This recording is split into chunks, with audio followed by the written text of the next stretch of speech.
Good morning students. अपना supply of money से related बड़ा टॉपिक चल रहा है। आज उसी के अंदर अपन एक नया पॉइंट ले रहे हैं। छोटा सा पॉइंट है बड़ा, मनी मल्टीप्लायर। यानी जो मनी मल्टीप्लायर है, मुद्रा गुणा, इसको बड़ा एम से इंडिकेट किया जाता है। ठीक है। अब होता क्या है इसके अंदर मनी मल्टीप्लायर यानी मुद्रा गुणक होता है क्या है, जो सप्लाई ऑफ मनी यानी जो मुद्रा की पूर्ति है और जो हाई पावर मनी है, इससे पहले वाली क्लास के अंदर बड़ा मैंने हाई पावर मनी के बारे में बताया था कि जो हाई पावर मनी है, जो बड़ा ऐसी मनी जो नॉर्मली देश के सेंट्रल बैंक द्वारा और गवर्नमेंट के द्वारा जो बड़ा क्रिएट की जाती है ना, उत्पन्न की जाती है, वो क्या कहलाती है बड़ा इसके अंदर हाई पावर मनी कहलाती है। और उनके जो रिलेशन है यानी उनका जो प्रोपोर्शन है वो क्या कहलाता है, मनी मल्टीप्लायर कहलाता है। तो मनी मल्टीप्लायर का मतलब बेटा, मनी मल्टीप्लायर का मतलब है कि यदि अपन इसको फॉर्म ऑफ इक्वेशन में लिखना चाहें, फॉर्म ऑफ इक्वेशन, तो money multiplier equal to money divided bye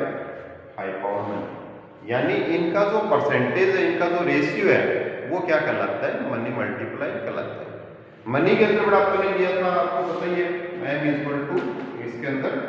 supply of money. Supply of money का मतलब बड़ा यहाँ पे है डी प्लस सी। ठीक है। अब डी और सी का मतलब बड़ा इसके अंदर D equal to deposit with commercial banks. जो कॉमर्शियल बैंक्स है बेटा, वो अपने पास एक डिपॉजिट का पार्ट है, वो एज ए डिमांड डिपॉजिट के रूप में रखते हैं। यानी जब भी कोई भी कस्टमर उससे डिमांड करेगा तो वो पार्ट बेटा डी और C equal to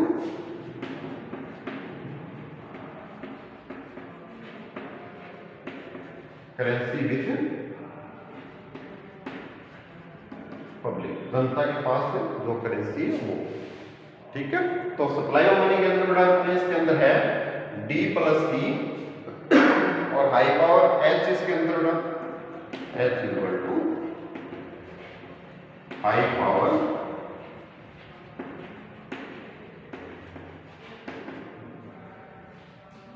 power money के अंदर बताया था आपको कि इसके अंदर हाई पावर मनी के अंदर बड़ा तीन चीजें ली जाती है, C plus R R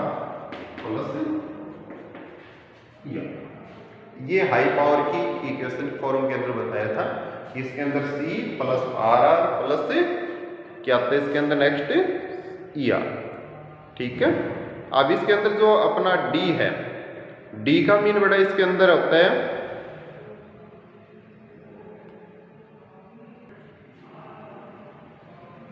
C है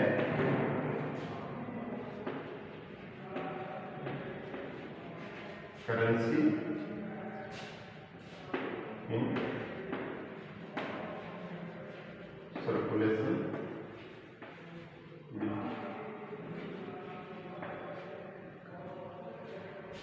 सेकेंड बड़ा इसके अंदर आर आर है इक्वल टू रिक्वायर्ड रिजर्व अपन लेते हैं। ठीक है। ई आर का भी बताया था, इसके अंदर यदि कोई एक्स्ट्रा रिजर्व है वो इसके अंदर लिया जाता है। तो मनी मल्टीप्लायर से बड़ा क्वेश्चन नहीं बनता है, कई बार पूछ लिया जाता है। तो मनी मल्टीप्लायर का मीन सिंपल सा इतना ही है, यदि है ना सप्लाई ऑफ मनी और हाई पावर मनी, उनका जो प्रोपोर्शन है, उनका जो अनुपात है, वो क्या कहलाता है, मनी मल्टीप्लायर कहलाता है। यानी सप्लाई ऑफ मनी और हाई पावर मनी का ये इसके अंदर हम सप्लाई ऑफ मनी के अंदर बड़ा D plus C deposits with commercial bank और सी करेंसी विद पब्लिक है, वो लिया जाता है। और हाई पावर मनी के अंदर आपको बताया हुआ है कि इसके अंदर फॉर्मूले के अंदर बेटा अपना हाई पावर मनी के अंदर C plus RR plus ER होता है। तो इसका मीन बेटा ये है कि इसके अंदर जो C होता है वो currency in circulation with public है। RR का मतलब बताया था इसके अंदर जो भी अपना रिक्वायर्ड रिजर्व है, और उसके बाद में जो ER है वो अपना जो भी एक्स्ट्रा रिजर्व है वो कहलाता है इसके अंदर। ठीक है, तो इसको बेटा अगर अपन और थोड़ा डिटेल में करें, एक्सप्लेन कर सकते हैं इसको, तो इसके अंदर जो M है और H है इसको अपन पूरी फॉर्म के रूप में भी अपन लिख सकते हैं इसके अंदर।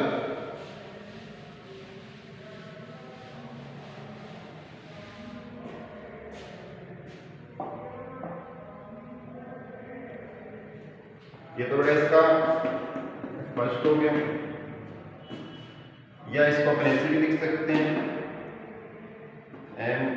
Divided by H equal to B plus C, और इसके अंदर होगा C प्लस RR प्लस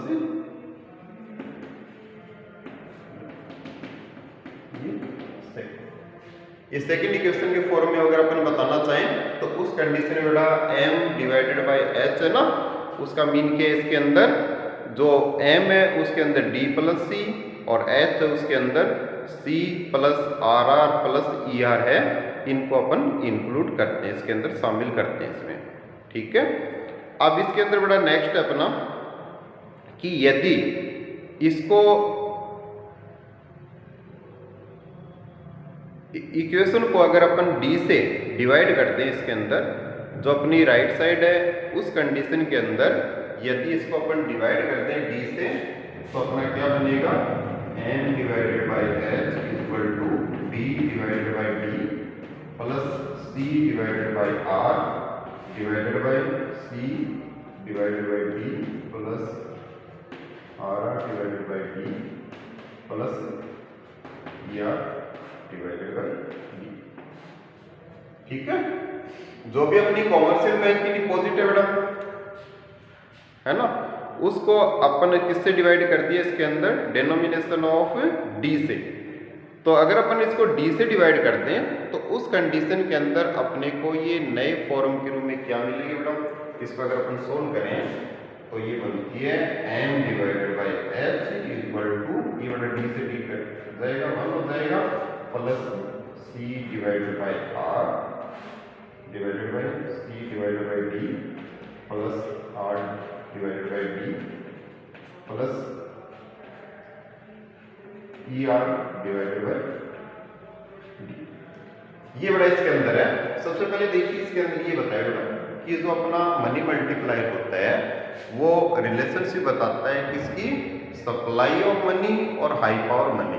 ठीक है, उसका अनुपात कितना, उनका रेशियो कितना है, वो मनी मल्टीप्लायर के अंदर अपन देखते हैं। तो अपना फर्स्ट इक्वेशन बना ये M डिवाइडेड बाई H। फिर इसको बड़ा थोड़ा सा डिटेल किया तो मैंने आपको बताया कि जो सप्लाई ऑफ मनी है उसके अंदर D प्लस C को लिया जाता है मनी मल्टीप्लायर के अंदर। D प्लस C का मतलब डिमांड डिपॉजिट जो भी कॉमर्शियल बैंक के पास है वो,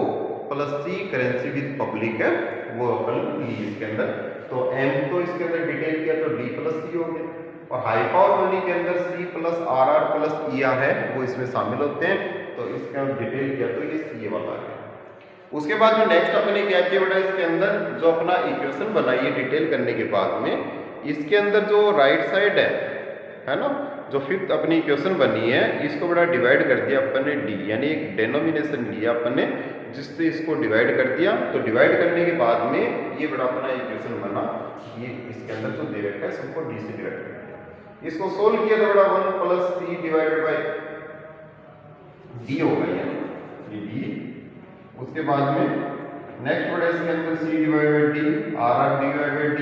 है ना, और ये भी बड़ा ER डिवाइडेड बाई D। ये अपना इक्वेशन अपने को प्राप्त होती है, ये इसके अंदर अगर आप इसको कैलकुलेट करें तो। उसके बाद बड़ा नेक्स्ट है कि यदि इस इक्वेशन को अगर अपन देखें तो अपने को क्या प्राप्त होती है, इसके अंदर इक्वेशन प्राप्त होती है अपने को M equal to 1 plus CR divided by CR plus RR divided by R plus ER divided by ये इक्वेशन बेटा अपने को प्राप्त होती है इसके अंदर। ठीक है, ये इक्वेशन बेटा कैसे प्राप्त होती है अपने को, वो अपने को देखना है इसके अंदर कि यदि आप इसको डिवाइड करोगे किससे बेटा, अब आप ये कहोगे बेटा मेरे को ये आर कहां से आ गया इसके अंदर, आर का मतलब होता है कि जो ये डिपॉजिट डी अपन ने लिखा है डिपॉजिट विद कॉमर्शियल बैंक है बेटा, वो क्या होता है कि जितनी भी डिपॉजिट्स है उनका एक रेशियो होता है, तो उस रेशियो के अंदर जो करेंसी विद पब्लिक है उसका रेशियो बड़ा एक डिमांड डिपॉजिट होता है विद कॉमर्शियल बैंक। इसी जो सी है ना करेंसी इन सर्कुलेशन है, उसका भी एक रिजर्व रेशियो होता है, रिक्वायर्ड रिजर्व है उसका भी एक जो भी अपनी है ना जो कॉमर्शियल बैंक की जो डिमांड डिपॉजिट्स है वो भी उसका एक परसेंटेज होता है, और जो एक्स्ट्रा रिजर्व है वो भी उसका एक परसेंटेज होता है। तो उस कंडीशन के अंदर अपना जो आरआर है वो उसका बड़ा डिमांड डिपॉजिट का एक परसेंटेज होता है। इसी currency with circulation with public है ना, उसका भी एक जो डिपॉजिट विद कॉमर्शियल बैंक का वो एक परसेंटेज होता है। तो उस कंडीशन के अंदर इसको बड़ा अपन इंडिकेट करेंगे m divided by h is equal to 1 plus cr divided by cr plus r divided by r, और उसके अंदर बड़ा इसका रिजर्व रेशियो, और उसके अकॉर्डिंग अपन इसको कैलकुलेट करेंगे। ठीक है, अब उसके बाद में अगर अपन देखें तो उस कंडीशन के अंदर बड़ा जो अपना मनी मल्टीप्लायर है वो इसके अंदर इक्वेशन फॉर्म के अंदर ये बनता है इसके अंदर। ठीक है, एक छोटा सा क्वेश्चन है बेटा, इसके अंदर उसी के अकॉर्डिंग अपने को तैयार करना है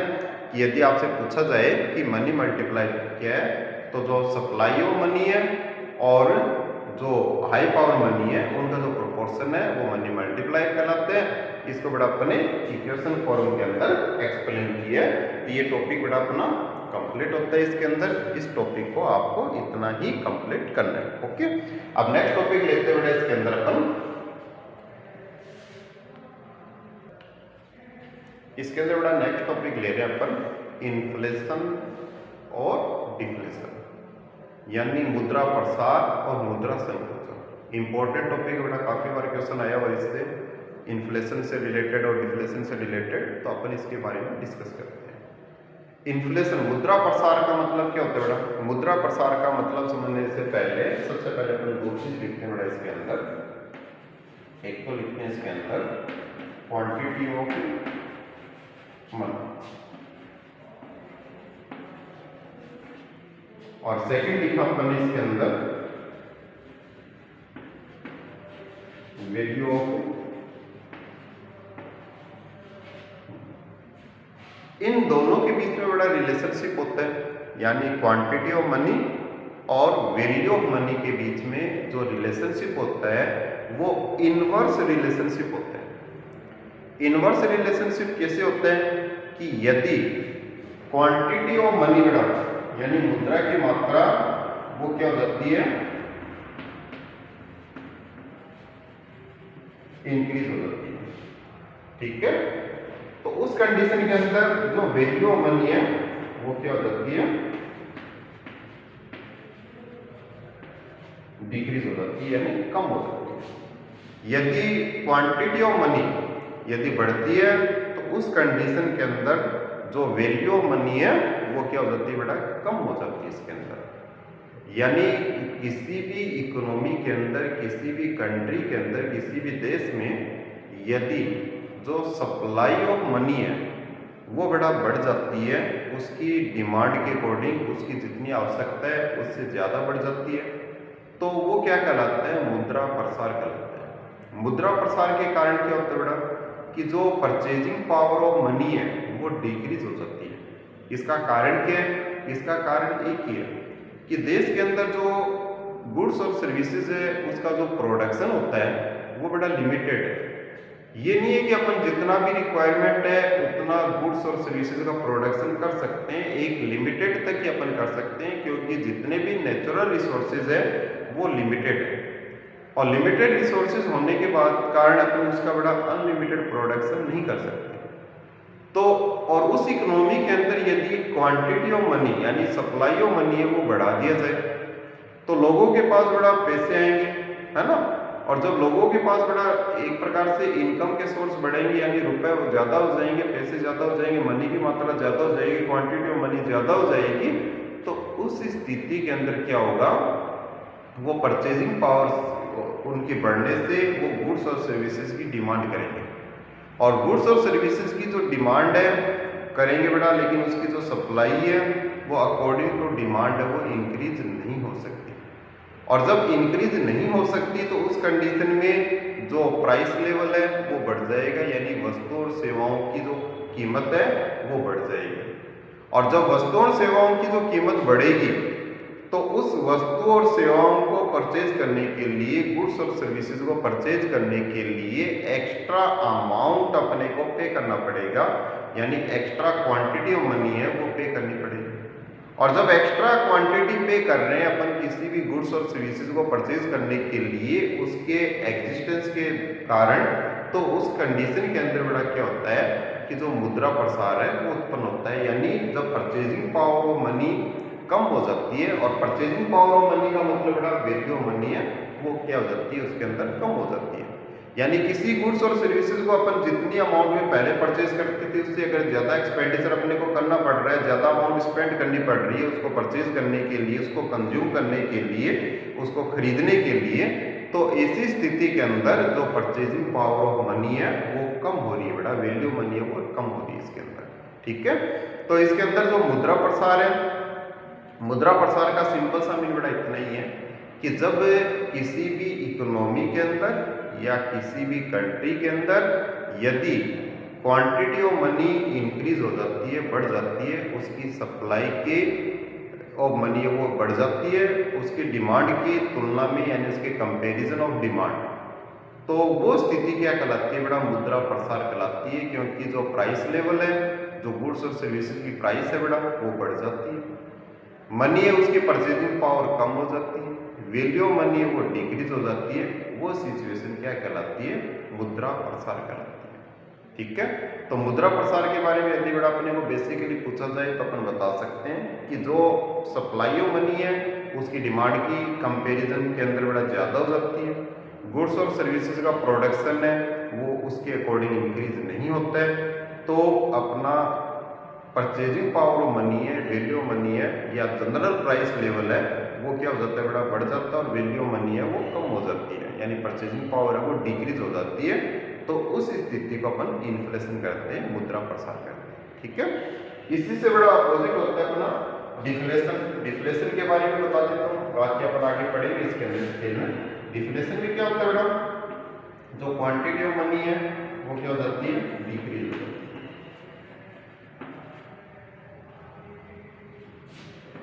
इस सिचुएशन के अंदर बेटा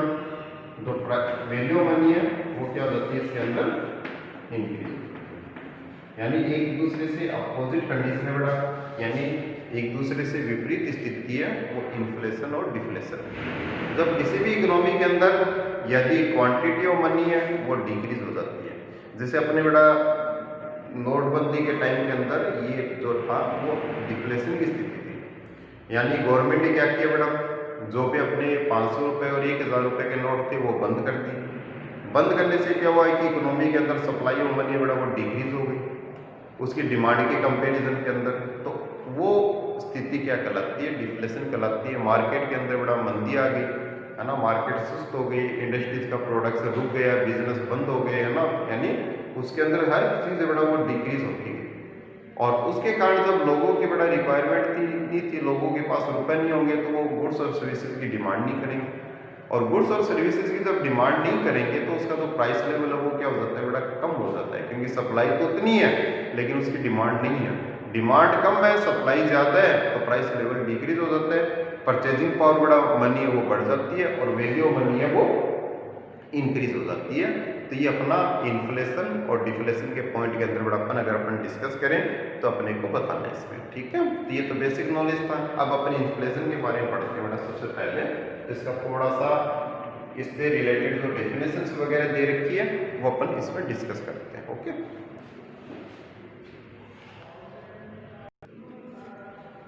इससे बेटा दो डेफिनेशंस ली अपन ने इन्फ्लेशन से रिलेटेड। पहली है अकॉर्डिंग टू जी क्राउथर, और दूसरी अपनी जो डेफिनेशन ली है वो अकॉर्डिंग टू वेबस्टर डिक्शनरी के अकॉर्डिंग, दो डेफिनेशन। इन डेफिनेशन के अंदर क्या बता रखा है देखिए, inflation is a state in which the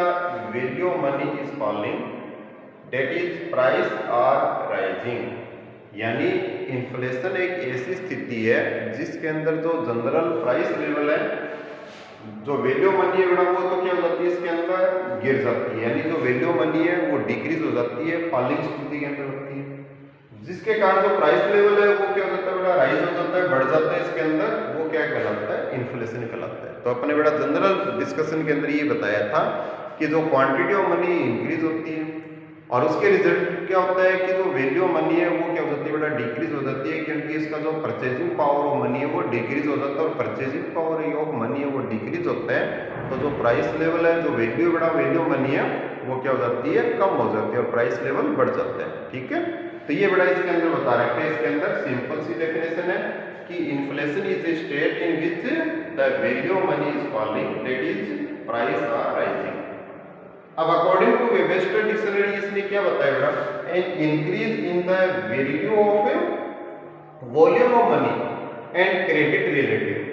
यानी इसके अंदर दोनों चीजों को शामिल कर लिया बेटा, इसके अंदर वैल्यू ऑफ मनी यानी जो क्वांटिटी ऑफ मनी है वो भी लिया, और उसके अंदर वॉल्यूम मनी के बाद में उसकी जो क्वांटिटी ऑफ क्रेडिट मनी बेटा उसको भी इसमें शामिल किया। तो इसने क्या लिखा है, N increase in the volume of money and credit relative,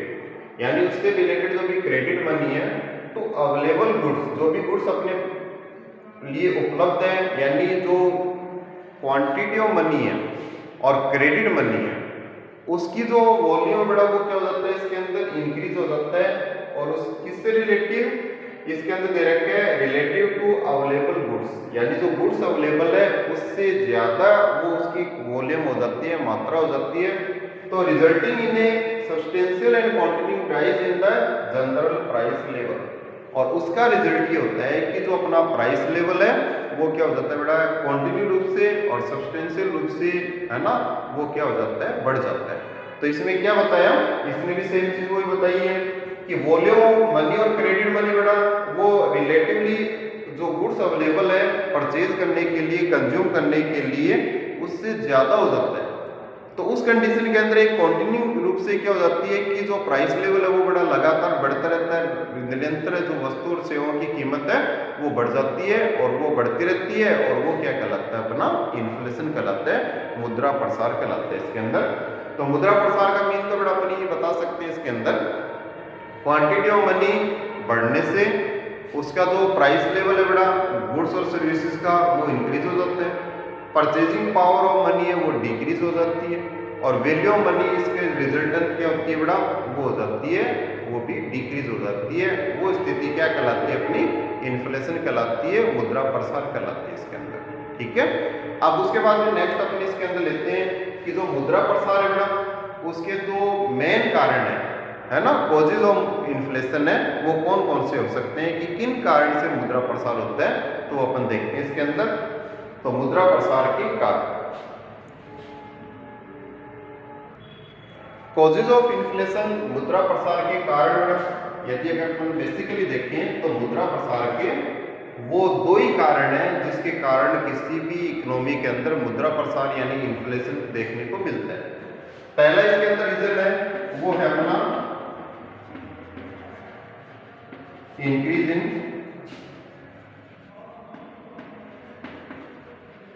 monetary income, या तो मॉनेटरी इनकम बड़ा बढ़ जाती है, और सेकंड इसके अंदर जो सेकंड रीजन है वो है decrease in quantity of production, यानी प्रोडक्शन की क्वांटिटी यदि डिक्रीज हो जाती है, जितना गुड्स और सर्विसेज का प्रोडक्शन यदि होना चाहिए उतना प्रोडक्शन नहीं होगा,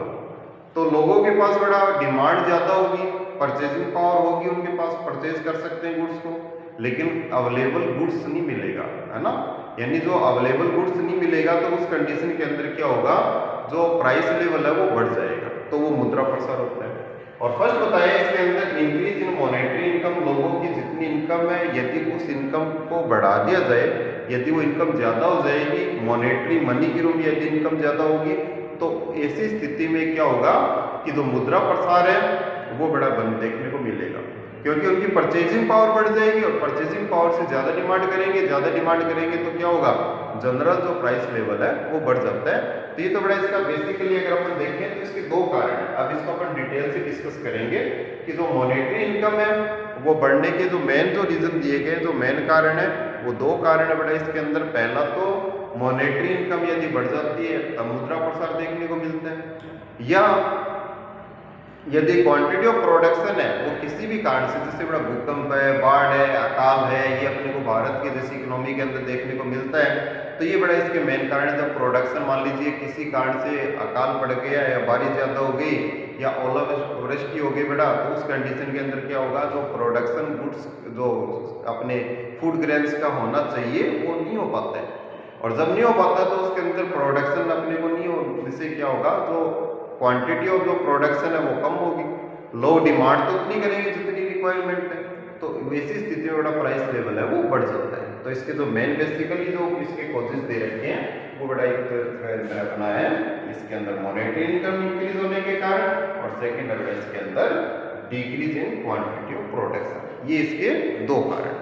अब अपन इसके अंदर बड़ा दोनों के ऊपर डिस्कस करेंगे डिटेल से, एक एक पॉइंट के बारे में, वो अपना नेक्स्ट क्लास के अंदर इसमें डिस्कस करेंगे। ओके।